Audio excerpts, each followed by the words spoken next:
Order. We start with questions to Secretary of State for Energy, Security and Net Zero. Chris Law. Number one, Mr. Speaker. Minister.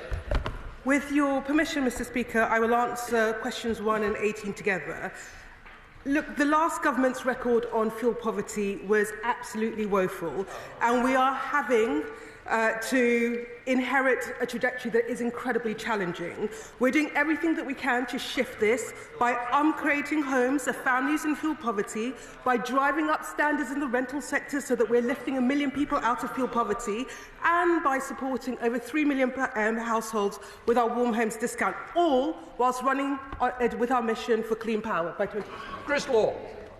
Thank you, Mr. Speaker. Despite Scotland being one of the most energy-rich nations in Europe, decades of mismanagement by different colours of UK governments, whether that be Labour or Conservative, have led in a shocking 1/3 of households in Scotland living in fuel poverty. And this number is set to rise along with the cost of energy bills. Mr. Speaker, this government was elected on Labour's pledge to cut energy bills by £300. But yesterday the chair of JB Energy admitted that this was not in their remit, I quote, and was completely unable to say when bills would come down, hence alleviating fuel poverty. If this is not another broken promise from the Prime Minister, can the Secretary of State confirm exactly when in this parliamentary term consumers in Scotland will see this reduction? Mr. Speaker, I would point out to the honourable member that fuel poverty is devolved in Scotland, and the Scottish Government has had the opportunity to make a dent on this problem for almost 20 years, and they haven't. And even now, whilst we are ramping up upgrades in order to help people with fuel poverty, the Scottish Government are raiding more than £200 million from retrofitting funds that could be helping families today. So, Mr. Speaker, I will take no lectures from him on how we tackle this problem. Wendy Chamberlain. Not here. We will now go to Frank McNally. Mr. Speaker, I commend the Minister for the announcement of support for those in the most need this winter. Given Scotland's colder climate, does the Minister share my view, as she has just expressed, that the Scottish Government's decision to cut £200 million from the retrofitting budget is failing people in Coatbridge and Bellshill and across Scotland, and with record funding from this UK Government in the budget, they should reverse that cut? Mr. Speaker, my honourable friend is completely right. There is no justification for raiding retrofitting budgets, because we know that is the route by which we upgrade people's homes to deliver homes that are warmer and that are cheaper to run. We are doing our bit in order to drive down energy bills, to deliver clean power, which is the route to energy security and financial security. The Scottish Government needs to crack on and do its bit. Chris Webb. Question number 2, Mr. Speaker. Minister. Thank you. The Government came to office 6 months ago and is determined to ensure clean energy jobs are high quality, well paid and secure, with strong trade unions. I want to take this opportunity as well, Mr. Speaker, to commend EDF Renewables for their recent recognition agreements with 3 trade unions. Through the Office for Clean Energy Jobs, we are working with industry and trade unions to support fair pay, workers' rights and ensuring workers across the country can benefit from the economic opportunities of the net zero transition. Thank you, Mr. Speaker. Data centres at Blackpool's proposed high-performance data centre campus Silicon Sands will be powered by renewable energy and cooled via liquid immersion techniques, with the excess heat being repurposed into neighbourhood buildings and homes. Silicon Sands could lead the way in an environmentally friendly approach to data centres, whilst creating thousands of well-paid jobs from my hometown. Will the Minister meet with me to discuss how the Department can support my vision to build a better Blackpool? I would be delighted to meet with my honourable friend, of course, to talk about this great project, Silicon Sands, which I think will bring jobs and be really innovative for his area. And of course, the wider point is really important. For too long, our coastal and industrial communities have not had the job opportunities they deserve, and we are determined to change this. Desmond Swayne. Can she assure the House that her ambitions for renewable energy can be achieved without Chinese slave labour? Yes, of course, we ensure that the highest standards are kept in all of these things, and the government's position is to make sure we are very careful about all of these things. He may be referring to solar, which is a particular issue that people have raised. We have a solar task force which has been set up to look exactly at these points. I know members will find it unusual that Mr Speaker has left the chair during questions. That is because he is going to attend the memorial service of Lord Doug Hoyle, so I'm sure the whole House wishes to send our best wishes to him. David Williams. Madam Deputy Speaker. With your permission, Madam Deputy Speaker, I will answer questions 3, 9, 11 and 12 together. We know that this winter has been difficult for many people who are struggling with high energy bills. This is why we agreed the winter support package with industry and Energy UK to get support to people who need it this winter.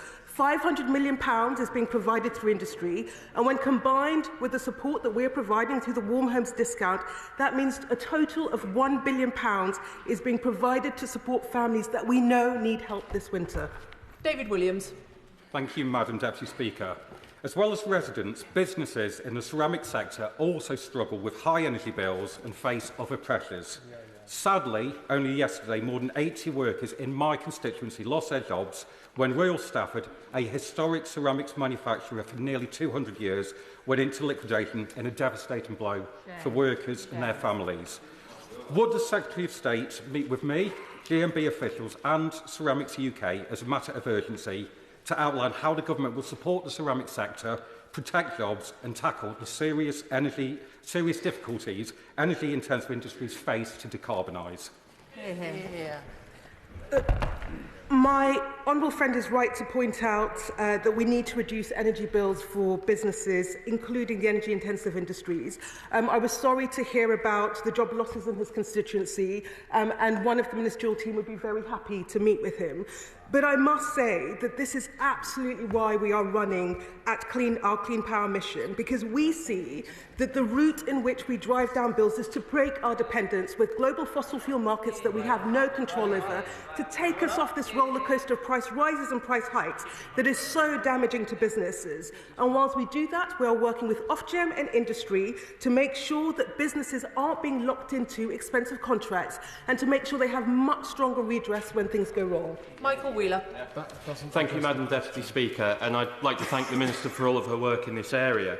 So I know from conversations with my constituents that energy costs are a large part of the cost of living crisis that people in my Worsley and Eccles constituency are facing. Following the party opposite's failure to protect our energy system and invest in homegrown clean power, can she provide an update on what steps are being taken to tackle my constituents' high energy bills? My honourable friend is 100% right. The reason why we are so exposed as a country to global fossil fuel markets and this roller coaster that is damaging businesses, that is hurting consumers, is because the party opposite absolutely failed to invest in homegrown clean power and failed to upgrade people's homes to insulate them from high prices. This is a record, quite frankly, they should be absolutely ashamed of, and it is a record that we are determined to change. Rachel Hopkins. Thank you, Madam Deputy Speaker. Many households in Luton South and South Bedfordshire are struggling with high energy bills as a result of the previous government leaving us exposed to the unpredictable fossil fuel market. Does the Minister agree with me the only way to permanently protect residents in my constituency and across the country is to ensure we unlock clean power that we control here in the UK? My honourable friend is completely right. Every solar panel, every wind turbine we put up takes us closer to delivering energy security we need to achieve financial security for families. This, combined with our drive to upgrade people's homes, is what will protect households in the long term. This is the central mission of this team in this department and this government. This is why we are running at this. This is why we are running at Clean Power by 2030. Holly Billington. Thank you very much, Madam Deputy Speaker.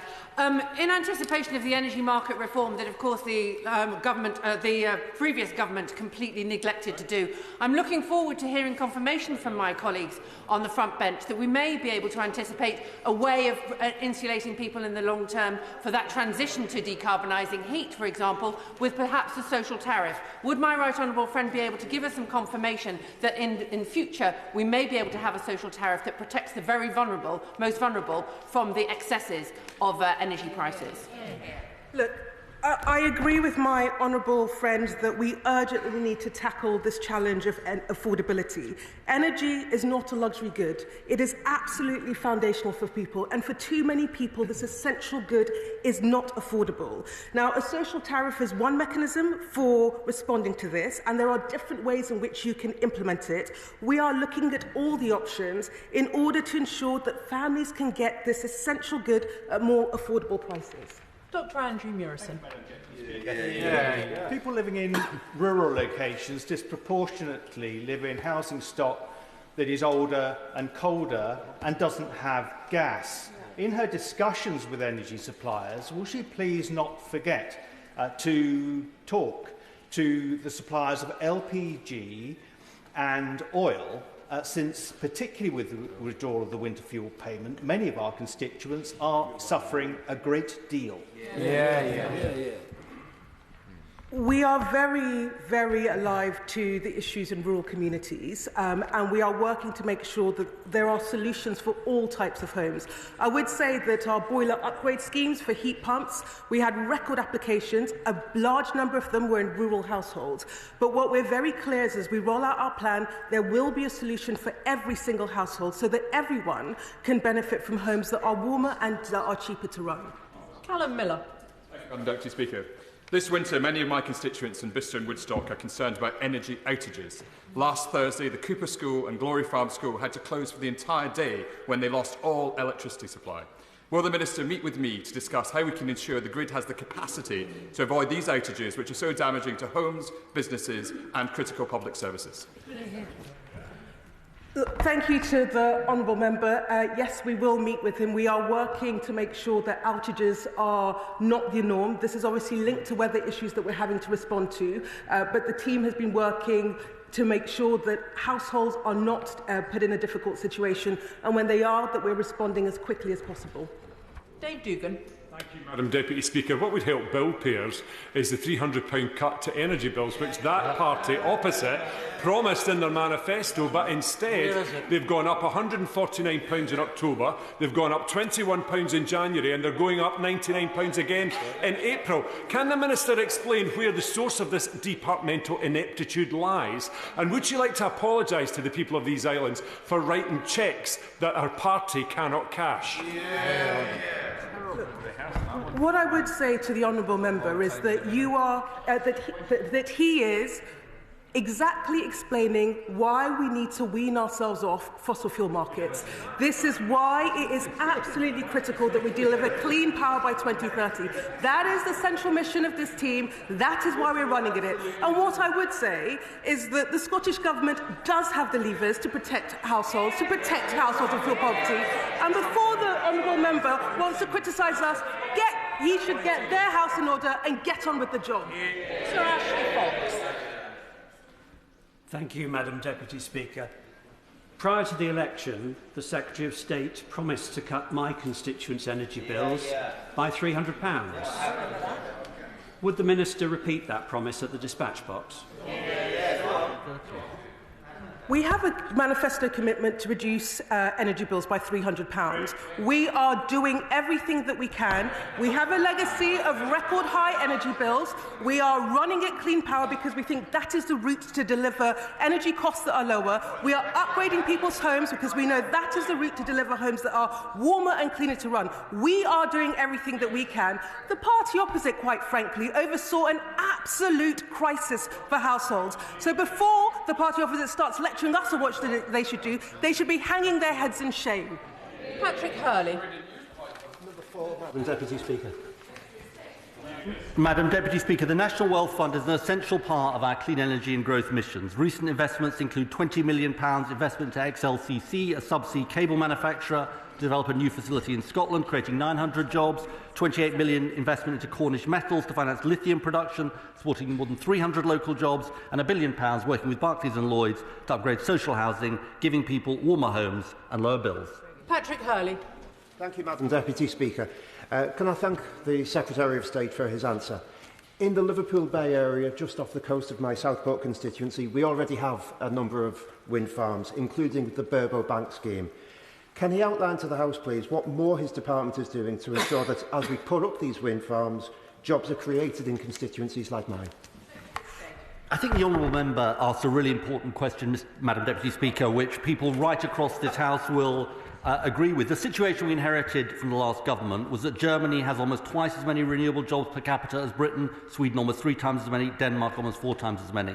That's why, with a combination of Great British Energy, the National Wealth Fund, a clean industry bonus, we are making sure that we don't just build the offshore wind in this country, but we reap the huge industrial opportunity from it. Harriet Cross. Thank you. Thank you, Madam Deputy Speaker.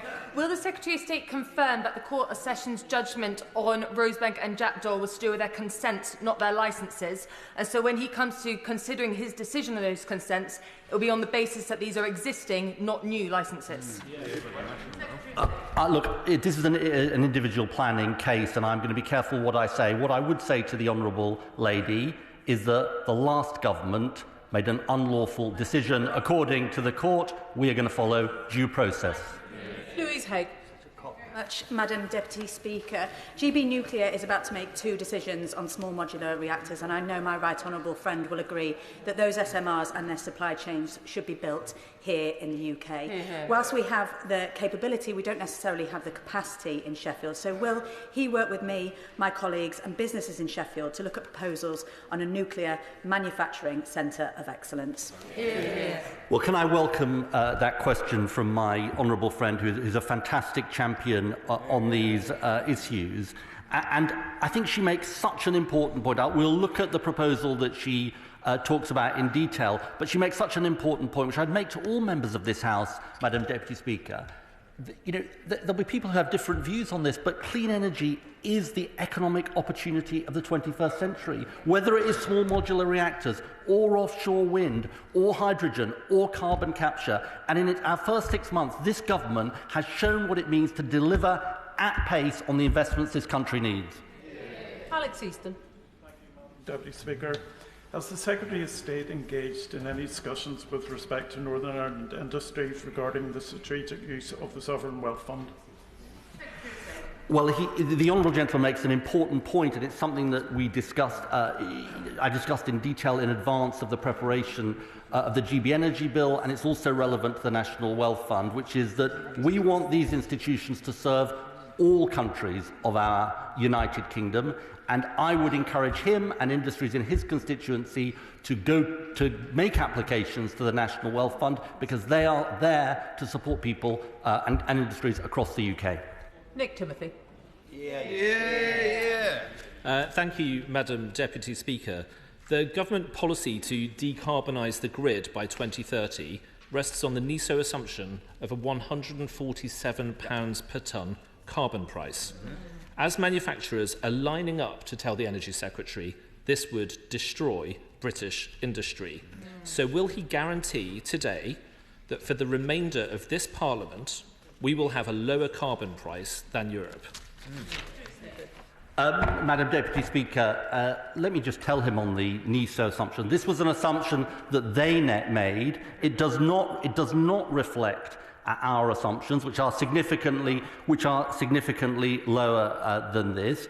I'm not going to start predicting market prices. What I will say to the honourable gentleman is the difference between him and us is he believes that we should double down on fossil fuels as the answer to the problems of the country. We know that clean energy is the way forward. Peter Prinsley. Question number 5, Madam Deputy Speaker. Minister. Thank you very much. Madam Deputy Speaker, since this government came to office, we have taken a series of steps to deliver clean, homegrown power for Britain, including lifting the onshore wind ban, consenting nearly 3 gigawatts of solar, and overseeing the most successful renewables auction in history. In December, we published our Clean Power Action Plan, which has been widely welcomed by business as providing the route map that simply did not exist under the previous government. Peter Prinsley. Thank you, Madam Deputy Speaker. Energy projects in East Anglia will be crucial for generating the clean, cheap power this country needs to grow. From wind and solar farms to nuclear power stations, including the much-needed Sizewell C. These projects will bring high-skilled jobs to East Anglia, including my constituency in Bury St Edmunds and Stowmarket. So what action is the government taking to ensure that the infrastructure improvements to connect these projects to the grid will not be hamstrung by the planning process? Well, I thank my honourable friend for his question, and I also congratulate him on his advocacy. And I think members across the House have a decision to make here, which is we are exposed, as my honourable friend the Minister said earlier on, to fossil fuels, and we see what is happening in global markets in terms of fossil fuel prices going up. If we want to change that, if we want clean, homegrown power we control, then we have to build the infrastructure we need. I congratulate my honourable friend for supporting it. I congratulate him for supporting our planning reforms. I urge members across the House to do the same. Sir Roger Gale. Thank you, Madam Deputy Speaker. Given that the British taxpayer is paying millions, billions of pounds in subsidies to fell trees in Canada, to ship the wood across the Atlantic to burn at the Drax power station, the Secretary of State tell the House where the clean energy lies within that. Has he read the KPMG report? And if he has, would he come to the House and make a statement of his assessment of it? What I would say to the honourable gentleman is that the last government consulted on what, if any, future support there should be for those for that biomass power stations. We are studying that consultation and will make a statement in due course. Catherine Atkinson. Thank you, Madam Deputy Speaker. Community energy projects can help us achieve clean energy by 2030. Darley Abbey Community Energy are surging ahead with plans for a 100-kilowatt Archimedes screw on the River Derwent, the same river which powered the world's first factory 200 years ago, and could generate enough hydroelectricity to power all the businesses at Darley Abbey Mills. But there are hurdles in place, from planning permissions to insurance costs to the need for upfront capital. What can the government do to support local renewable community energy projects like this to succeed? I think my honourable friend makes a fantastically important point, Madam Deputy Speaker, which is that we think about planning reform as often being about the large-scale projects. It's also about unblocking the smaller-scale projects as well. So having a national energy policy statement, which includes 2030 in it, working with local authorities, making sure there are enough planners to make those decisions, all of those things can make a difference. And I congratulate my honourable friend on her advocacy for this work, and I congratulate the local community on this project. Carla Denyer. Thank you, Madam Deputy Speaker. Experts are clear. The savings from the government's Clean Power Action Plan will be wiped out by 2050 if airport expansion at Heathrow, Gatwick and Luton goes ahead. And relying on so-called sustainable aviation fuels would use up to half of the UK's agricultural land. So does the Secretary of State agree with the scientists that whilst ambitious clean power plans are hugely welcome, if his government also backs airport expansion, it's not going to meet its climate obligations? What I would say to the honourable lady is that any aviation expansion, and this is the point the Chancellor made last week, has to take place within carbon budgets and within environmental limits. But what I would just say to her also is that in 6 months, this government has achieved certainly more than the last government did in 14 years. We've lifted the onshore wind ban. We've consented nearly 3 gigawatts of solar. GB Energy, the National Wealth Fund, the most successful renewables auction in history. This government is delivering on clean power. Shadow Minister Joy Morrissey. Thank you, Madam Deputy Speaker. To achieve his clean power plan, can the Secretary of State say exactly what local communities need to do to convince him that solar farms on agricultural lands are not appropriate in their area? I mean, it is quite extraordinary, Madam Deputy Speaker, because we are absolutely exposed as a country, and the party opposite opposes clean power, a blanket opposition to clean power. So let every person throughout the country know that when energy bills remain high, they are opposing the things that would bring them down. It is quite extraordinary. This is a Conservative party that lost the last general election, their worst defeat in 200 years, and if anything, since the last election, they've got worse and they've learnt nothing. Thank you, Madam Deputy Speaker. The Secretary of State recently approved a 524-hectare solar farm in Lincolnshire, a farm linked to Dale Vince, a £5.4 million donor to the Labour Party. The public have a right to be certain that this decision was carried out properly. So, will the Secretary of State refer his conduct of this application to the Independent Advisor on Ministerial Standards? Yes or no? Secretary of State. Well, I'm glad the Honourable Lady asked about this, because I took no part in this decision and recused myself from it. And here we go, Madam Deputy Speaker. You see, they've got nothing to say. They've got nothing to say about the country. Desperate scraping of the barrel. And let the whole House hear it. They oppose a solar plan. They oppose a solar plant that will put up solar panels throughout the country and give clean power to the British people. The state of the Conservative Party, Madam Deputy Speaker, is something to behold. Charlotte Kane. Thank you, Madam Deputy Speaker. Question number 6, please. Thank you, Madam Deputy Speaker. With permission, I'll answer questions 6 and 15 together. Our commitment is to make Britain a clean energy superpower, and it's the only way to protect bill payers permanently. The Government is determined to support all households with their energy costs, including those that are off-grid, and eligible low-income households are being supported with the Warm Home Discount.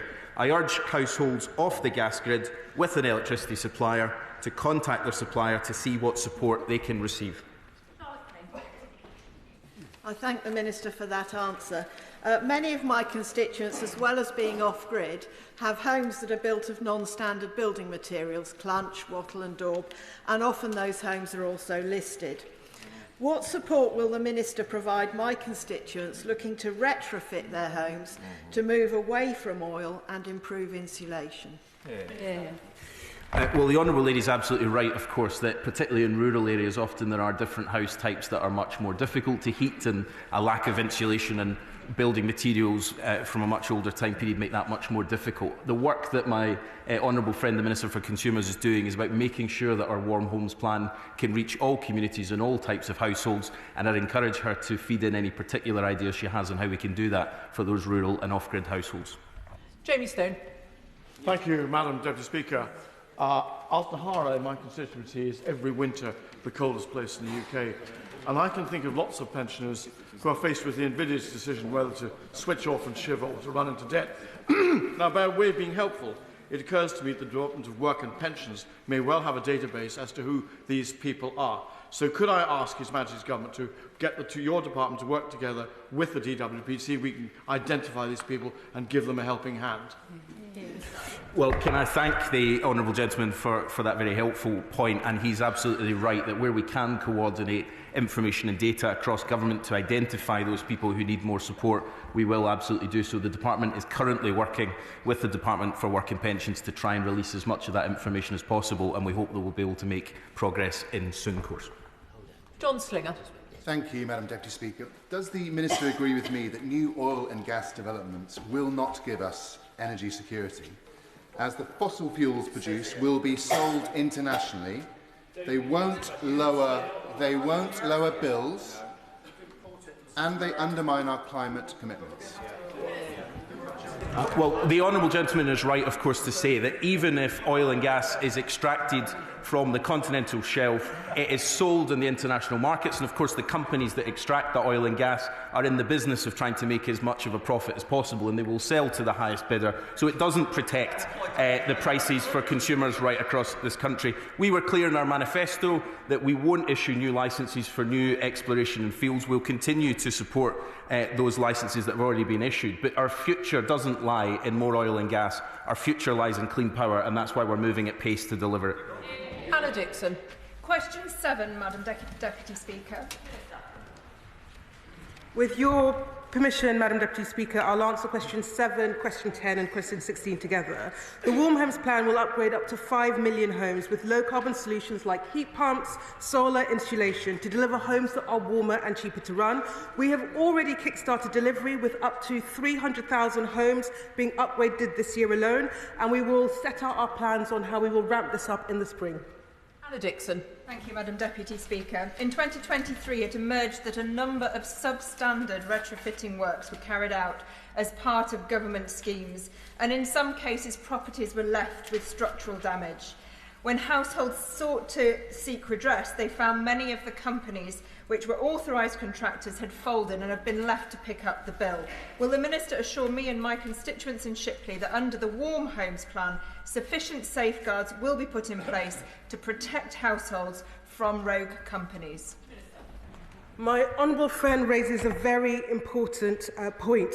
We are aware that there are one too many cases where home upgrades have not been done to the required standard. And we are very, very clear that the ad hoc, fragmented system of regulating home upgrades that we inherited from the last government is in dire need for reform. And we are going to overhaul that system so that when people do have home upgrades, they have the confidence in knowing that it will be of the highest standards and that when things go wrong, they will have as much protection as they can and redress within the system.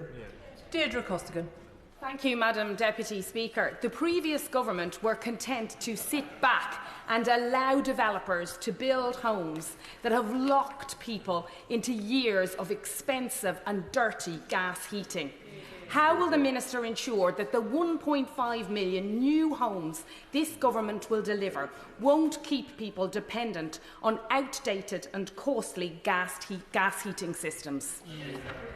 My honourable friend is absolutely right. New homes that we build must be fit for the future and must be decent homes that comply with our carbon standards. We are working with the Ministry for Homes and Communities in order to bring forward the future home standards, and we will be setting out our plans for this in due course. Jessica Toll. Thank you, Madam Deputy Speaker.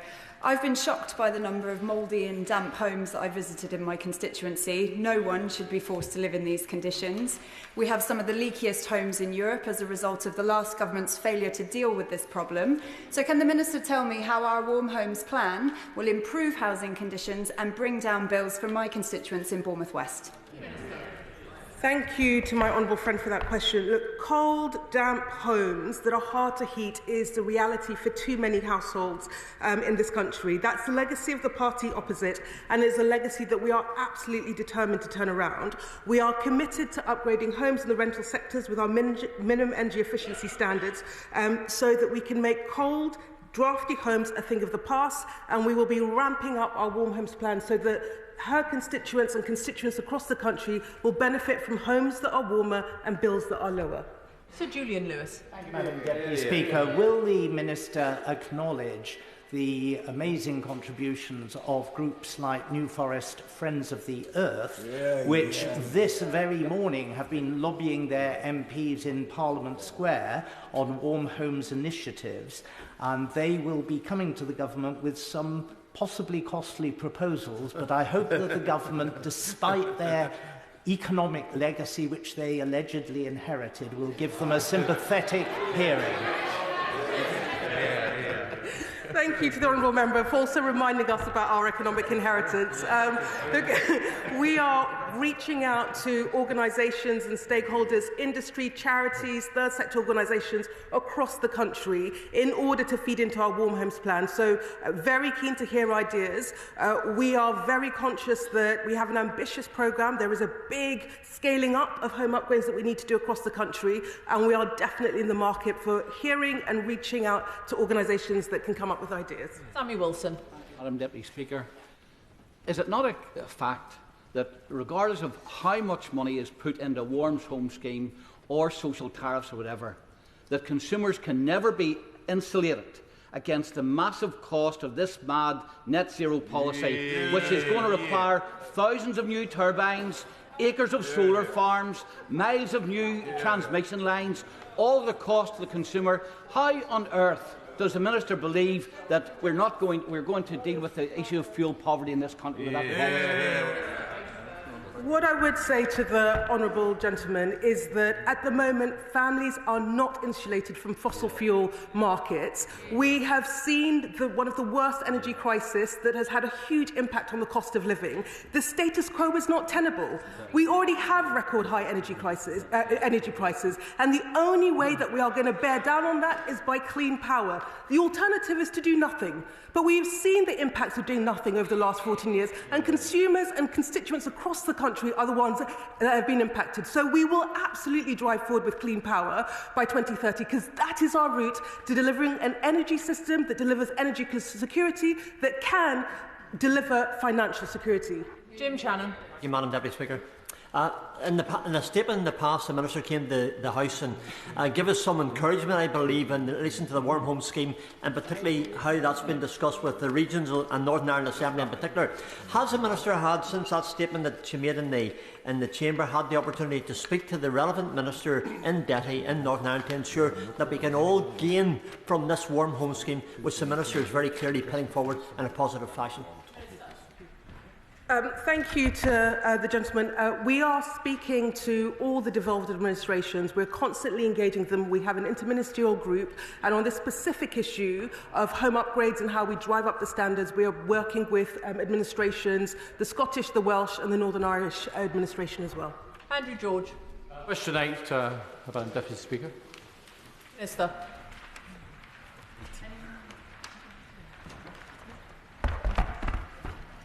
So what I would say is that we know that home insulations are the route in which we deliver warmer homes that are lower bills. You know, I've been to government-backed schemes across the country, and I've seen the impact of it on households and consumers across the country. But we also know that there are too many examples where homes have not been upgraded to the standard that's required. That is something that we are not happy with. That is something that we are not comfortable with. And we are committed to overhauling the system so that when people do have home upgrades, they can be confident that it will be of the highest standard, and if things go wrong, that they will have redress so that we can take them on this journey with us. Andrew George. I'm very grateful to the Minister for that reply, and further to the question raised by the Honourable Member for Shipley, and indeed many Honourable Members. I've picked up numerous cases of both government-sponsored defective home insulation work within the constituency, but also many unscrupulous cowboy contractors who masquerade as operating under government schemes which have been both extortionate, poor quality and defective. This includes Mrs King in Helston in my constituency, who's paid out £19,000 to have insulation installed and then removed. So I'm pleased by the Minister's response, but surely the government needs to do more to give householders the confidence they need in order to ensure that these projects are both cost-effective and provide proper redress. The honourable gentleman is absolutely right. Every household that has a home upgrade that is not up to standard is not good enough, and I'm sorry to hear about the example of Mrs King. We are working with members across the House where there are individual cases that we can help support. If it is a government-backed scheme, then there is mechanisms in place so that consumers can have the work remediated at no cost. But look, at the end of the day, the system needs reform. We acknowledge that. We are clear that it requires root and branch reform so that when consumers opt for upgrades, they can have the confidence of knowing it will deliver for them what we are saying, warm homes that are cheaper to run. Chair of the Select Committee, Bill Esterson. Thank you, Madam Deputy Speaker. Next week, the Select Committee will be hearing from some of the victims of the botched solid wall insulation scheme of the ECO and GBIS schemes of the last government. And that includes people whose homes may well have to be rebuilt because of the costs being higher to repair the damage done. Can the Minister tell us how this could have happened under the last government? And can she confirm that she's very happy to come back to the Select Committee to build on the comments she's already made about rebuilding consumer confidence after the disaster that we saw under that government opposite? Thank you to my honourable friend. Look, what I would say is that what is very clear to us as a new government is that the system of regulating home upgrades was too ad hoc, was too fragmented, not clear enough accountability, and consumers were not at the heart of that system. That is a system that we are committed to turning around, because in the end of the day, it's very simple. When someone has a home upgrade, they need the confidence to know that it will work for them, and that when things go wrong, that they will have the redress put in place. So I'm very committed to coming to the Select Committee to update on the progress that we're making in order to get a grip of what we have inherited and to make sure that this never happens again for consumers. Lib Dem spokesperson Pippa Halings.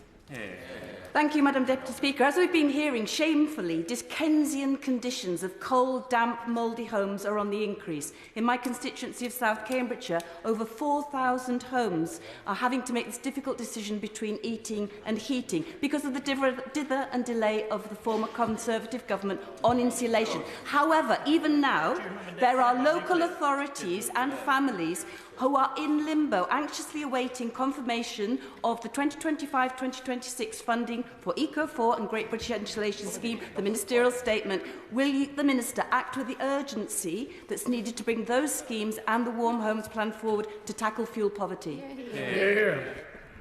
Thank you to the honourable member for pointing out the inheritance and legacy. That is material, because that's the backdrop by which we're trying to do everything. We are very, very clear that we need to drive forward with momentum and pace. That is why we're already upgrading up to 300,000 this year alone. That's why we're making sure that we're working with local authorities and social housing providers so that we can deliver those warm homes that are cheaper to run for communities across the country. But we absolutely are moving at pace with our Warm Homes Plan. We'll be setting out our plan, and at the heart of that is an ambitious ambition to massively ramp up the number of upgrades that we have so that more families across the country can benefit from what we know works, which are homes that are warm and bills that are lower. Victoria Collins. Thank you, Madam Deputy Speaker. Question 13.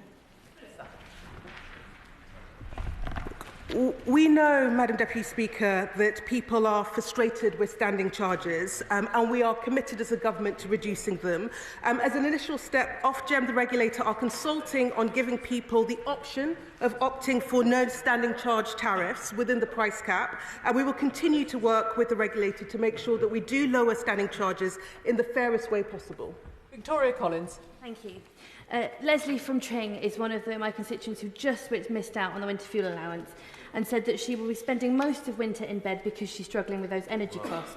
So while so many are struggling with the cost of energy, standing charges disproportionately affect those on lower incomes like Leslie. So will the government meet with Ofgem to discuss those disparities and prepare detailed action to review standing charges for a fairer system? I'm sorry to hear the case of Leslie, and I know that there are people across the country that have this frustration with standing charges. I can reassure the House that we have a commitment to reduce them. We are working with Ofgem on a set of options. Our challenge is to make sure that we do this in a way that doesn't penalise some households and that is as fair as possible. That is what we're committed to do. That is what we're working every day to deliver. Greg Smith. Number 14. Minister. Thank you. Can I first of all congratulate the honourable gentleman, not just on this question, but on tabling an adjournment debate last night on the exact same subject. And as I stated last night, clean power projects in the honourable gentleman's constituency and across the country are vital to achieving our clean power mission, which will give us energy security and bring down bills for families. All proposals, of course, are assessed on their own individual merits through the planning system, and where communities host infrastructure, the government believes they should directly benefit from it. Greg Smith. Thank you, Madam Deputy Speaker. In answering my honourable friend for Beaconsfield earlier, the Secretary of State completely dismissed legitimate concerns from rural communities and farmers asked to take energy projects. Yet last night in the adjournment debate, the Parliamentary Under-Secretary of State found a more reasonable tone, accepting the point on cumulative impact in constituencies like mine that are being asked to take many, up to 3,000 acres of these projects. So can the Minister go into a bit more detail about how the government are going to put in mitigations on cumulative impact to protect communities like mine? Well, I think I'd be testing the patience of the Deputy Speaker if I was to go into more detail than I could in an adjournment debate last night. But I'd say just very clearly the point that I made to the honourable gentleman, which is that it's not a credible position for him to take that there should be absolutely no infrastructure built anywhere in his constituency. The reality is that we do need to build new infrastructure, not just energy, but right across the public sector. What I've said clearly is that the work we're taking forward on the Strategic Spatial Energy Plan, on the land use framework from colleagues in DEFRA, is about trying to make sure we manage the best use of land, but we will have to build new infrastructure and communities will have to host that. Bayo Alaba. Thank you, Madam Deputy Speaker. Question number 17. Minister. Thank you, Madam Deputy Speaker. We announced that Great British Energy's headquarters will be in Aberdeen, recognising the decades of experience in that city as the energy capital of Europe and our determination to invest in good, well-paid jobs in the city. However, with £8.3 billion of investment behind Great British Energy, it will deliver economic value and jobs right across the supply chain, across all parts of this country, including in my honourable friend's constituency. Great British Energy is the right idea for our time: public ownership, investment in supply chains and the reindustrialisation of our nation. Bayo Alaba. Thank you, Madam Deputy Speaker. Can I commend the Minister for the progress he has made on setting up Great British Energy? Can he outline to the House what opportunities our publicly owned champion will bring to South and Eastern Rochford and the wider South East region? Thank you. Well, my honourable friend's right that Great British Energy, of course, is still going through Parliament at the moment, and we hope will conclude soon. But in the meantime, they have been working hard to identify all the opportunities that Great British Energy can invest in. And the reality is that as both parties opposite, both the SNP and the Conservatives, seem to oppose Great British Energy, every single investment that it makes, every job that it creates, every part of the supply chain that it incentivises will be delivered by Great British Energy against the SNP and the Conservatives who have opposed it in every single way. And I would ask them to rethink what is a publicly owned champion to deliver for communities, to create good, well-paid jobs and to deliver the clean power future we need as a country. Graham Stewart. Thank you, Madam Deputy Speaker. Well, we heard from the CEO of Great British Energy the other day, and he refused to say that it wasn't in his brief to cut bills by £300. What's it for then? It turned out the jobs weren't going to materialise either. So how is the government going to make sure we don't have some bureaucrat job creation scheme in every region of the country, as his backbenchers are calling for, and we actually have a company which invests in things which otherwise wouldn't be invested in, because things like wind and solar are already investable? Is it going to focus on those things which need to be brought closer to market? Yeah. Well, the honourable gentleman actually makes the case very strongly there for the importance of a publicly owned energy champion investing in parts of the energy system that aren't currently getting that investment. So I appreciate him recognising that. What the interim chair of Great British Energy, of course it hasn't appointed a CEO yet, said very clearly, and what we have said consistently, is that Great British Energy's headquarters in Aberdeen will of course create jobs, but the majority of the jobs that will be created by that investment comes from the investment that it makes in the supply chains, in projects, in developing the clean power that we need. Great British Energy will champion the industries that he speaks about, deliver jobs in this country to reindustrialise communities, and the party opposite has to explain why they're against those jobs when they're created, including if they're created in his constituency. Shadow Secretary of State Andy Bowie. Thank you very much, Madam Deputy Speaker. It was refreshing at last yesterday to have some clarity on Great British Energy's plans, not from the Secretary of State or from ministers, that would be asking far too much, but from Manchester-based chairman of the Aberdeen-based company, Jürgen Meyer, who stated that cutting energy bills, and I quote, is a very long-term project, not £300 by the next election then, and that the Aberdeen headquarters, if you can call it that, will employ only 200 to 300 people, far from the 1,000 initially promised, although this may come in 20 years. So, Minister, can I ask, on behalf of the tens of thousands of energy workers worried for their future, and indeed the millions watching their energy bills rise yet again, does he agree with the now very interim chairman?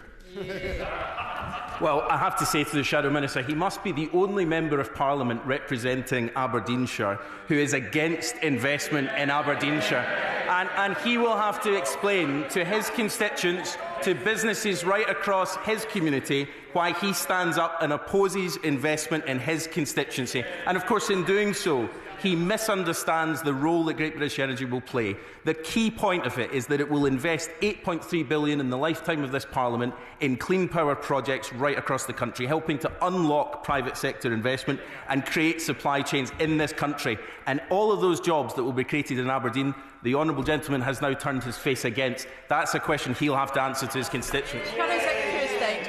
Right cheek to come here and talk about protecting jobs in Aberdeenshire when tens of thousands of energy workers are going to lose their jobs because of the decisions of this government and the North Sea. The British people were promised lower bills by the next election, now given a vague assurance in the very long term that bills might come down. They are meant to be grateful for that. The arrogance of this government is staggering, if not surprising. So driven by ideology, they won't even allow government lawyers to defend licences issued for Rosebank and Jackdaw. So driven by ideology, they would rather see imports of frack gas increase as long as they go down in history as the government who shut down the North Sea. So whilst pensioners freeze, and as his government strips them of their winter fuel allowance, and as people are made unemployed due to their position on the North Sea, can he see why people across this country are quite miffed that they get to waste £8 billion of their money on the GB Energy white elephant?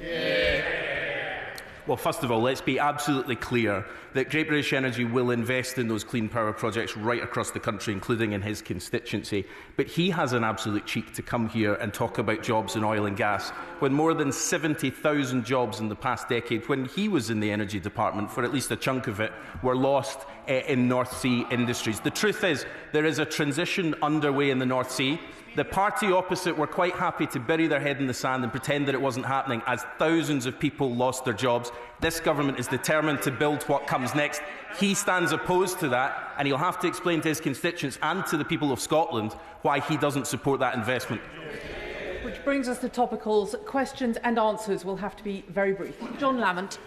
One, please. Secretary of State. Madam Deputy Speaker, in recent weeks we've seen continuing rises in prices in global fossil fuel markets, with wholesale gas prices last month 60% higher than a year ago, caused by a number of factors. I want to be clear with the House. As long as Britain remains so dependent on fossil fuels, we'll be in the grip of these global markets controlled by petrostates and dictators with direct impacts here at home. The only way to get off this roller coaster is through clean, homegrown power that we control. That's what the government's clean energy mission is all about. John Lamont. The Scottish Borders has some of the most beautiful countryside in the whole of the United Kingdom, but it's going to be destroyed by massive pylons being built by Scottish Power Energy Networks in pursuit of Scottish Government and UK Government policy.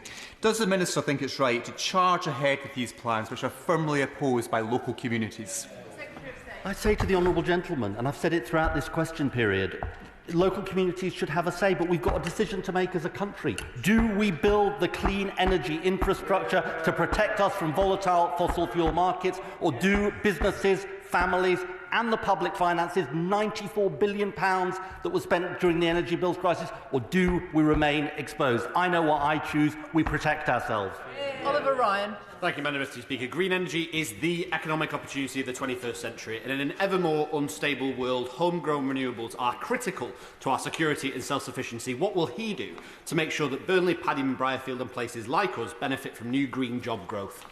Well, my honourable friend asked a really, really important question, and the whole point of our clean industry bonus is to incentivise British manufacturing. That is so important for the country. It wasn't done by the last government. We're determined that his constituents and constituents across the country benefit too. Andrew Bowie. Very much, Madam Deputy Speaker. Madam Deputy Speaker, this government's ideological obsession with intermittent renewables at the expense of stable, clean baseload nuclear power will, we think, be their greatest mistake. They've delayed the SMR down selection competition. We haven't heard a peep on the final investment decision on Sizewell C, but none of that comes close to the monumental act of self-harm in deciding to throw away, bury out of reach underground 20 years' worth of nuclear-grade plutonium, which could be used to drive forward a nuclear revolution in this country. How does the Secretary of State think this will play with the pro-growth, pro-nuclear MPs in his own party, who are already worried about him being a drag on growth?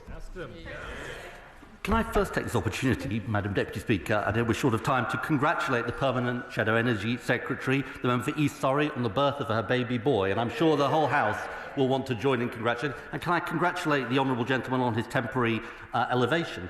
Look, on the issue of plutonium disposition and the decisions that myself and my honourable friends have made, this is acting on the best advice that we have inside government. It has the potential to create thousands of jobs, thousands of long-term jobs. It is the right thing to do, not just for jobs, but for nuclear safety as well. Dr. Marie Tibble.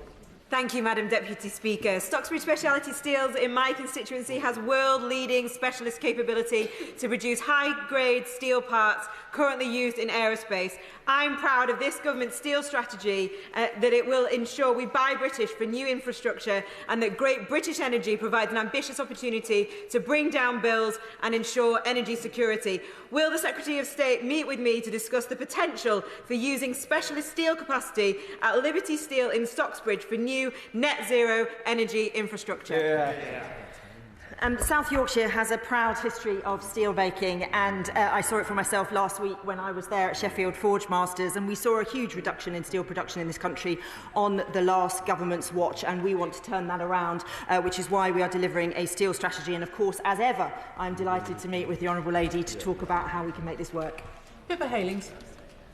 Thank you, Madam Deputy Speaker.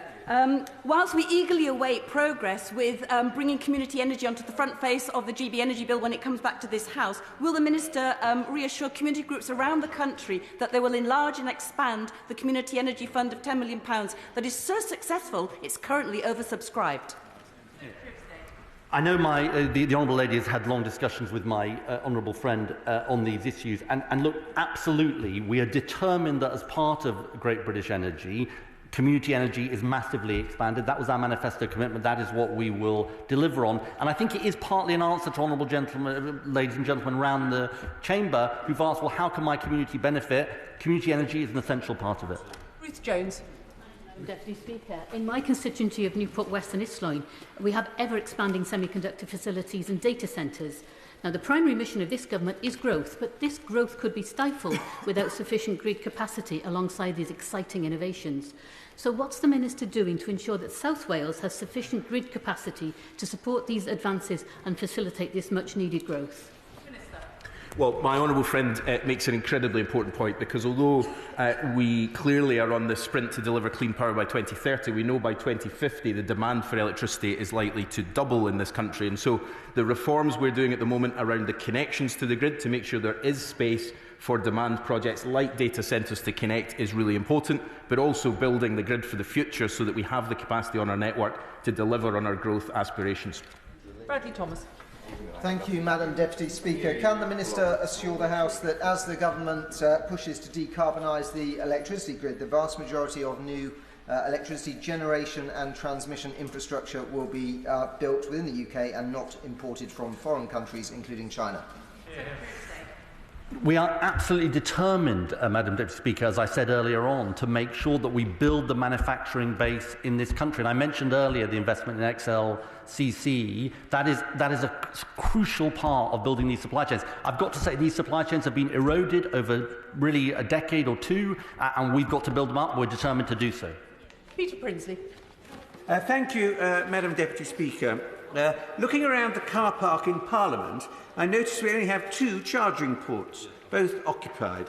By supporting the installation of more charging ports in Parliament and other workplaces across the country, we can encourage more people to make the environmentally friendly switch to electric vehicles. So what measures is the Government taking to promote the installation of charging ports in workplaces? Well, I thank my honourable friend for the question. I think I can't speak on behalf of the House of Commons authorities on the particular case, but under the Building Regulations 2021, all new non-residential buildings and those undergoing major renovations must install charging infrastructure. As a government, I've hosted, along with my colleagues in the Department for Transport, roundtables yesterday and another one today on how we unlock much more investment in charging infrastructure, because it's critical in how we can support the transition to electric vehicles. David Mundell. Thank you, Madam Deputy Speaker. I took part in a very successful nuclear week here in Parliament last week, and I was very pleased to see so many officials from the Energy and Net Zero Department also engaging in that. But the dark cloud on the horizon for me and my constituents is that the SNP government in Scotland still use the planning system to block new nuclear development and the jobs and economic opportunities that brings. What can this UK government do to promote new nuclear development in Scotland? Scotland. Well, I have huge respect for the right honourable gentleman, and I completely concur with him on this issue. Nuclear is an essential part of our clean energy future. The demands of electricity in the years ahead, 50% increase by 2035, probably doubled by 2050, if not more, mean we need all of the technologies at our disposal. That means renewables, nuclear and others. I think the SNP is in 100% the wrong place on this. I'm glad to say Scottish Labour is in the right place. Thank you, Madam Deputy Speaker. When I visited Birkby Junior School, they raised tackling climate change and pollution as one of their key priorities. So would the Minister agree that setting a strong NDC at COP29 and committing to an ambitious clean power target is important in demonstrating the government's intent to tackling climate change, especially at a time when other global leaders are not doing so?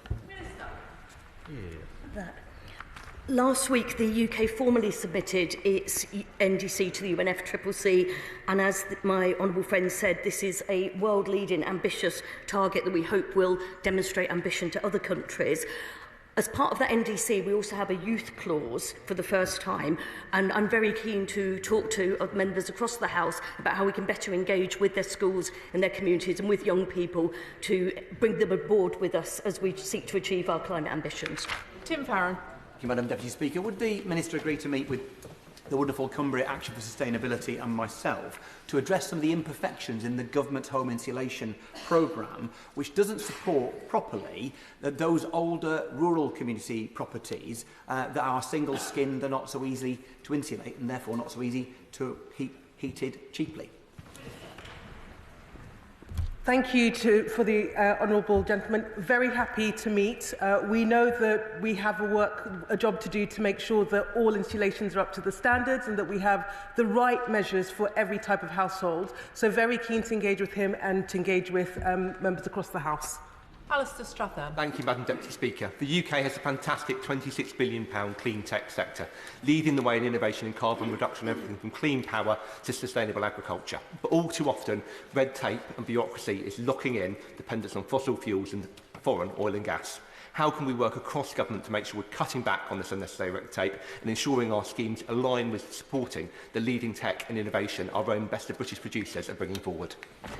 I think my honourable friend makes a really important point, and I think there is huge potential, and I'm going to be chairing with my right honourable friend, the Technology Secretary, an AI Energy Council, looking at how not only we can meet the demands of AI in the future, but also how AI and technology can actually help us when it comes to delivering the infrastructure and the energy system of the future. So my honourable friend makes a really important point, and one we will take away.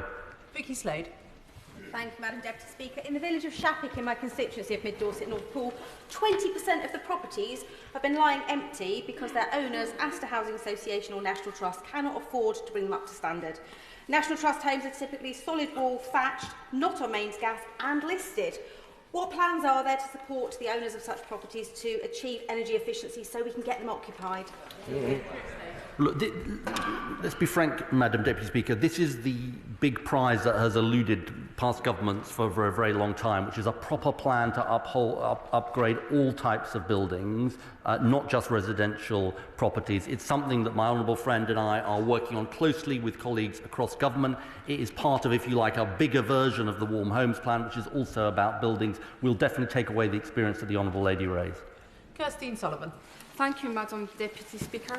Can the Minister advise what engagement he's had with COSLA council leaders on local power plans? And does he agree with me that a partnership approach with government, councils and community organisations like West Lothian Climate Action Network is absolutely key to the success of local power plans? Well, I do agree with my honourable friend. The local power plan is a key part of what Great British Energy will deliver, making sure that we give power to communities to develop local power projects wherever possible and to achieve the social and economic benefits of doing so. We're engaging with a number of stakeholders across the UK. Of course, because of the devolution settlements, our main contacts will be with the Scottish Government, who of course have their relationship with COSLA, but we are determined that local government across the UK helps drive this forward and has the capacity to support communities to do so. Alistair Carmichael. Thank you, Madam Deputy Speaker. Can I thank the Minister for Energy Consumers for agreeing to convene a roundtable tomorrow to speak about the subject of radio teleswitching switch-off at the end of June. The problem is particularly going to be acute in communities like ours, where we are well behind the rest of the country when it comes to smart meter rollout. So when she comes to the meeting, will she have an approach, will she have a target for getting us the number of smart meters that we need? The honourable member is right to raise this as an issue. We've got to deliver on the television transition. We are behind where we need to be, but we are working with industry, with Ofgem, to make sure that households are not left in the dark and that everyone can have the upgrade to smart meters, which will be much, much better for them. And very keen to work with him and to members across the House to make sure that we get this right for his community and other communities that are affected. Sarah Champion. Thank you, Madam Deputy Speaker. The government procurement budget is around £300 billion. Can the Minister please tell us what percentage of that, his allocation, will go to British businesses, and where we have to import, there will be no modern slavery imported into this country? Let me deal with both of those questions briefly, Madam Deputy Speaker. On the second question, I completely agree with her. It's something she is an eloquent champion of. I know members on both sides of the House share this. We need to do better as government. I think in terms of the guidelines inherited from the last government, the Solar Task Force is looking at these issues. On the first question, it's something we're discussing with my colleagues in government. The economic and social value we can get as a country from the procurement budget is huge, it's untapped, and we need to do something about it. Josh Babarindi. Thank you, Madam Deputy Speaker. The £80 million swimming pool support fund to help make pools more energy efficient is facing a significant underspend before it expires in a few months' time. Will the Minister urgently meet with Eastbourne Borough Council, Better and myself to unlock this national underspend to help fund solar panels and pool covers at Eastbourne's Sovereign Centre, where I learnt to swim? I'm massively in favour of solar panels on, swimming pools, Lidos, occasional Lido user myself. So I'm sort of fully on board with the honourable gentleman, and will pass it on to colleagues in government. Dr. Darren Pappy. Speaker. Southampton Itchen has many Victorian and interwar homes which are poorly insulated and therefore really expensive to heat, especially after the party opposite dragged their feet and didn't invest in clean or affordable energy. What steps is the Minister taking in order to improve the insulation and the energy efficiency of my constituents' homes? But what we're working on is, and this is hard, Madam Deputy Speaker, partly because of the fiscal backdrop, but is a comprehensive plan where we can help not just the poorest, we want to help those in fuel poverty, but also a more comprehensive plan for a more universal offer for people across the income spectrum. Because the great sort of chance here is if you can get funding for those upfront investments, there's massive paybacks to it. We all know that. It's a hard nut to crack, but we're doing our best to do so. Final question, Richard Tice. Thank you, Madam Deputy Speaker. So energy suppliers are now forecasting the April energy price cap will go up another 5%, making some 16% since last summer. So will the Secretary of State confirm to the House when will the bills come down, or will net stupid zero mean they'll only ever go up? It's a particular pleasure to end on the honourable gentleman, Madam Deputy Speaker, because look, here it is, and this is a decision for all members of the House to make. We are currently on the roller coaster of fossil fuel markets. We have no control over them. Now, the mission of this government is to take back control. Take back control with clean, homegrown power. I urge him and members across the House support taking back control. I would just allow a few moments for the front benches to swap over.